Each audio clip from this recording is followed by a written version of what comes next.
everyone? This is Mr. Everything, and today I wanted to do an unboxing of one of the most expensive things I've bought, especially on this channel, aside from, car purchase or, but in terms of consumables. I got this Samsung OLED, I believe it's called QD-OLED. Number is the S95B. Last TV I bought was a TCL for $500 2 years ago. It was a decent TV, I'm still using it, but I had my eyes on the LG C1. I've been waiting for it to go under $1,000, brand new, not a refurb. And I was thinking about it, and I got a couple credit card offers, spent $1,000, took out a new one, got another offer. So I decided, the main point of this video, the unboxing might not be the greatest, but I want you to at least hear this. This TV, I think it's been out for a few months now, maybe since the beginning of the year, was on sale for $17.99. So $1,800. I think it's normally listed at $20.99, so like 21. So it would be about 300 off. So it said that this ends on July 5th, but the TV's just been out this short period of time and they already reduced it. So if you're looking for it and you don't need it right now, I suggest waiting because you'll probably get it again at least $17.99. I bought this at Best Buy. It's the first time I drove out of my way to get it. I've never bought a TV on Amazon. I did buy one on Walmart, but this was when you could ship it to the store and then that you could pick it up there. Now I think, at least in my situation, usually they just send it to your house. So I would rather it be on a freight truck with other TVs and not individually like a UPS or something where it might get beat up. So I went all the way to Best Buy to pick this up in person, and I'm gonna unbox it. I already have it in the bedroom. I didn't want to do it out in the living room, even though I probably could have got a better shot. But I'm going to go ahead and get started. I had to keep a couple of the fans on. I'm sweating, it's hot out, and I had to carry this up 2 stories by myself. So I think there are a few unboxings on this for sure. I definitely want to do some tests. I still have a plasma. It's a 720 Panasonic from like 2012. And I have my TCL QLED. It's the 6 series, but it's not the mini one. So maybe I can do a comparison if I can fit all 3 of them in here. But see how this goes. Sure hope it's not smashed because all the work. Carry this up the steps and drive 50-mile round trip. I'm not wanting to take it back. Now it is packaged pretty nice. Since I put it in a sedan, I had to take one of my door panels out. So I had to measure it. The product description for the box is like 58 inches. And my 55-inch TCL was, I think, 55 inches. So this is a much thinner profile being OLED, but it actually has a bigger box, which means more packaging. So it should be sturdy. Hopefully it held up. Now this is my TCL. I just figured I'd throw this in. This is a fine TV. There's nothing wrong with it. But I kind of liked having Samsung. I had a curved 49-inch Samsung from like 2016. It was a 4K TV, but the HDR was basically unusable. It could decode it, but it couldn't display it right. And I'm on a Westinghouse. I found it at a pawn shop. I don't think you can find these rotating ones anymore. So that's nice because then I don't have to use the stand. I can just put it on this. Again, sorry, not the greatest quality here. Better do this with 2 hands in case something falls. And I'm not going to show every bit. I'm just going to show the TV. And then I don't know if I'll plug it in just to make sure it's not busted before I unhook everything. Probably should. And but then there'll probably be a setup. I'm not sure what all I want to show. Other people have done it. The main part here is I just want to show you what it was like from Best Buy. So if you go in and get it, hopefully it arrives in good as this. So unfortunately I can't give you any feedback on buying from Amazon and having them ship it. So I guess that's the cover for your ports. We'll see if I'll use that. I like the way they package it. Oh, and then nobody's going to care, but this is ATSC 3.0. I think the LG C1 is not, and I even think the C2 isn't. And I'm kind of an antenna TV guy. I don't watch that much TV, but I have over the air. So it's kind of cool that I can at least test out APS-C. I'm in the Pittsburgh area, so we actually are one of the areas that have that broadcast. Like that remote. I didn't really like this Roku one. No numbers, which I don't even think this one does, but I didn't like this interface. I like that they made it the same as their regular Roku, but I would prefer a different remote. And then the stands here, I guess I'd probably better just leave them in here. I'm not going to use it. I don't know, I'll take it out for now, in case it falls on the TV. That's a pretty beefy stand. I would hope there's like a, if it's a couple, I don't know. I don't really care because I'm not going to use it. But I hope there's like a little balance or some type of cover to dress it up. Maybe that's what this was.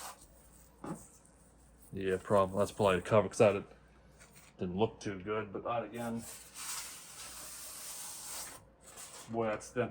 I did look at it. They had one on display. The 65-inch, the colors looked perfect. The 55-inch, it just looked awful. It was way too vivid, way too saturated. So I sure hope that's not default. Hopefully someone was just messing with the settings. I looked at the LG C1 and C2. They had those on display. Both of those look pretty good. I think they might even look better. But everyone's saying this is, the QD-OLED is the way to go. And it was good $700, $800 more. So I sure hope so. Still have more. Maybe this is a stand. Maybe that was something else. This has to be this. This is heavy. It's metal or aluminum or something. So I'm not sure if that's an adapter. Maybe that's a wall mount.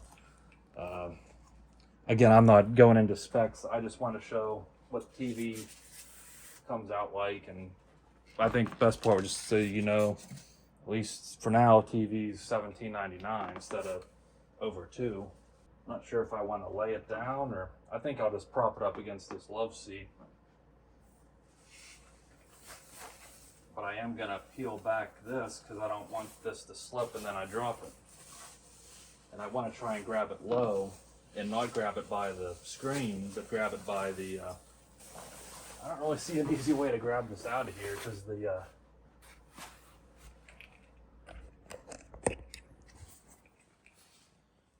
like the components beyond the screen are recessed. So you got, which is a wonderful design. It looks great.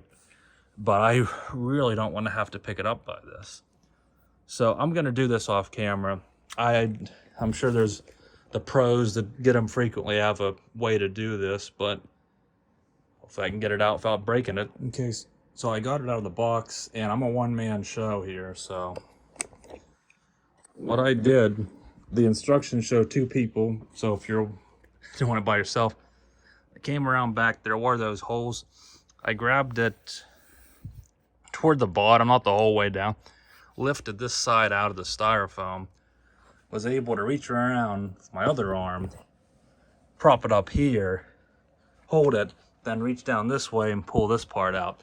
Not the way to do it. Again, they want you to lay it down, but I'm going to take my chances just doing it like I did. I'd rather not lay it down on its face. I don't think it would break. I always thought that OLED, they had those bendable displays and stuff. I'm not sure if the OLED itself can handle it, but it's just this, which I assume is glass, that obviously if you crack that, then you're still out of luck. So that's how I got it out. I got to figure out how I'm going to get that VESA mount on it. What I'll probably do is just pick the thing up, face the back, put the VESA mount on it, and then maybe I can hold it with those. Probably not. I'll probably have to hold it from the sides again, which I'm not looking forward to. But I'll see if I can find anything on how to wall mount it. If they have instructions, if it is safe to kind of hold it by the edge, or if I could hold it somehow from the bottom and get it up here.